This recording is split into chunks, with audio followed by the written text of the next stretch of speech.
Good evening and welcome to Dateline. I'm Ann Curry. For months now, many Americans have watched helplessly as their jobs and bank accounts have vanished.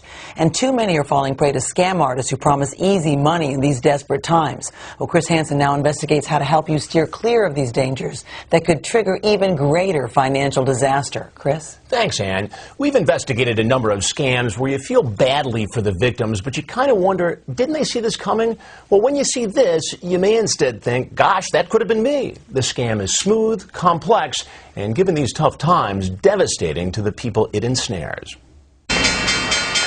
Another major sell-off on Wall Street. The headlines seem to get worse every day. The Dow was down to 1997 levels. The economy in a nosedive. We have lost 3.6 million jobs in this country. Unemployment at record highs. First-time claims for jobless benefits surged by 7%. And in the middle of it all, internet criminals are now targeting people desperate to find jobs.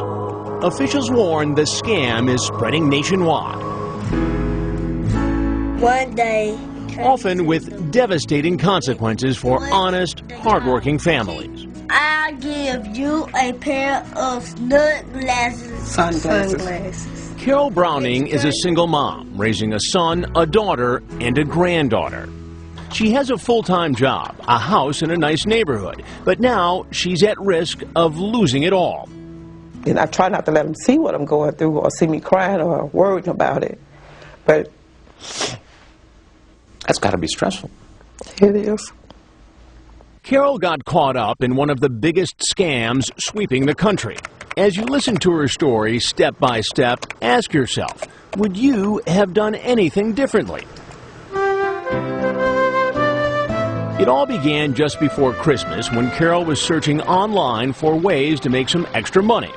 She spotted an ad for what sounded like a perfect part-time job. And they were saying, do you like shopping? Be a mystery shopper. Do you like shopping? Yeah. Mystery shoppers are paid by retailers to test whether sales staffs are polite and helpful. Okay, thank you. So Carol signed up online and before long got this letter with instructions. It all looked legit. A company name, Mystery Shoppers PLC, an address in New York City, even a toll-free number she had to call for training before she could start. Her assignment? Shop at a local Walmart to test how helpful the staff is. Then, evaluate the service at Western Union by wiring money to another mystery shopper in a different state. The amount to transfer? Just over $3,000. The company told Carol she didn't have to worry about the money. They'd send a check, enough to cover her shopping trip to Walmart, that big Western Union transfer, and her pay for doing the job. In all, a check for $3,850. Did you wonder for a minute, maybe, I could did. this be too good to be true? I did.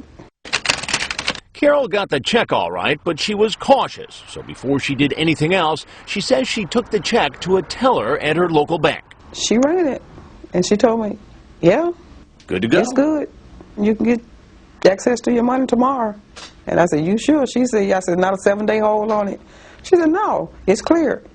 Thinking things were on the up and up, Carol followed the instructions.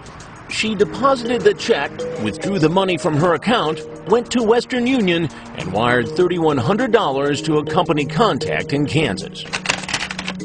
Everything seemed fine until a week later when Carol says she tried to fill up with gas. Her debit card linked to her personal checking account was rejected, so she tried an ATM nearby. And it wouldn't go through. It said insufficient funds. Insufficient funds? This was only for $20. So you had nothing in your checking account? Nothing.